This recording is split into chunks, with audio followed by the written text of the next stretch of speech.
Welcome to the online tutorial of Akash Wankhede academy.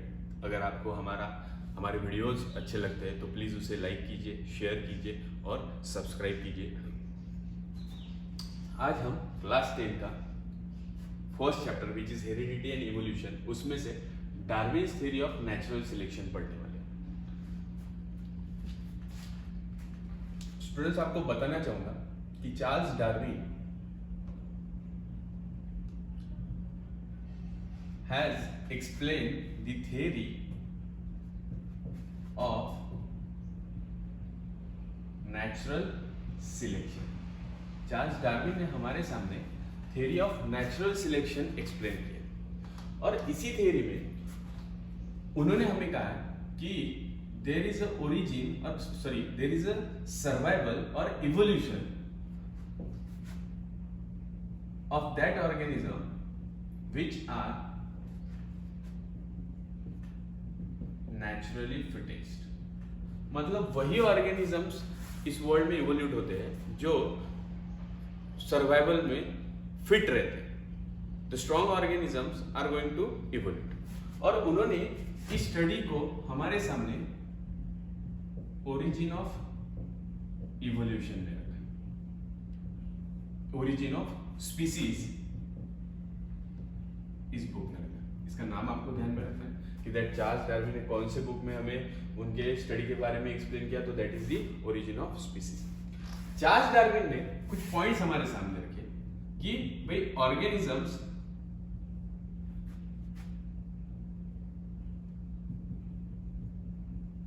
Are going to perform sexual reproduction abundantly, मतलब बहुत अच्छी quantity में, ज्यादा क्वांटिटी में ऑर्गेनिज्म सेक्सुअल रिप्रोडक्शन परफॉर्म करते हैं। उसी तरह से उन्होंने कहा कि जो ऑर्गेनिज्म स्ट्रॉन्ग रहेगा और नेचुरली फिट रहेगा वही ऑर्गेनिज्म सर्वाइव होते जाएगा। देन उन्होंने हमें कहा कि ऑर्गेनिजम्स ये इंटरस्पेसिफिक स्ट्रगल, सबसे पहले तो intraspecific struggle, then interspecific struggle और देन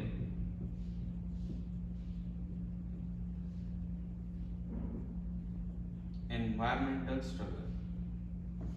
इन सभी स्ट्रगल से जब पास होते हैं तो हमें एक fit organism, the organism which is fit and selected by nature, ये हमें डार्विन ने एक्सप्लेन किया था। मतलब जो सर्वाइवल ऑफ नेचुरल फिटेस्ट रहता है वो उसका सिलेक्शन नेचर करता है, ये एक्सप्लेनेशन हमें डार्विन ने बताया था। तो सिंपल सी थ्योरी हमारे सामने डार्विन ने रखी थी कि भाई ऑर्गेनिजम्स जो सर्वाइव होते हैं इस वर्ल्ड में या इस इकोसिस्टम में वो फिट रहते हैं, वो अलग अलग कॉम्पिटिशन से ट्रांसफर होते हैं, वो सेक्सुअल रिप्रोडक्शन परफॉर्म करते हैं। इंट्रास्पेसिफिक स्ट्रगल मतलब भाई एक काऊ अगर दूसरे काऊ के साथ कंपटीशन कर रहा है तो वो इंट्रास्पेसिफिक हो गया क्योंकि वो एक ही स्पीसीज है। The competition between cow and cow for a grass, deer and deer for grass.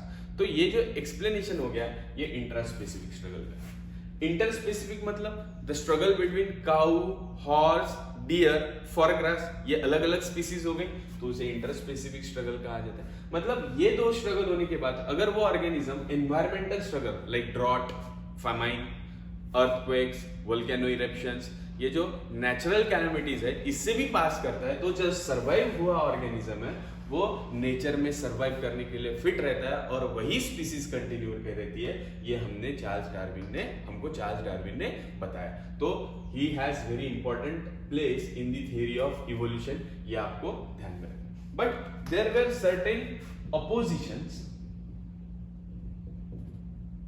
To Darwin theory, क्योंकि डार्विन कुछ टर्म्स को हमारे सामने एक्सप्लेन नहीं कर पाया, जिसमें से पहला था कि that do not explain the factors, it does not explain the factors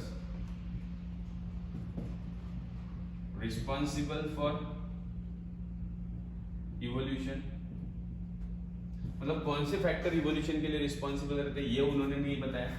दूसरा स्लो एंड एब्रप्ट, मतलब स्लो और जो फास्ट चेंजेस हमारे एनवायरनमेंट में होते हैं, डू नॉट, इस theory do not explain slow and abrupt changes in ecosystem. तो ये बताने के लिए डार्विन की थ्योरी फेल हो चुकी थी। Then there is a third which is what are the reasons behind the useful and useless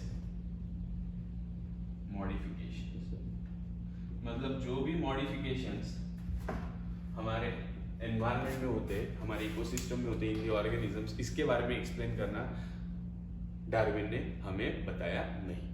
क्या एक्सप्लेन किया?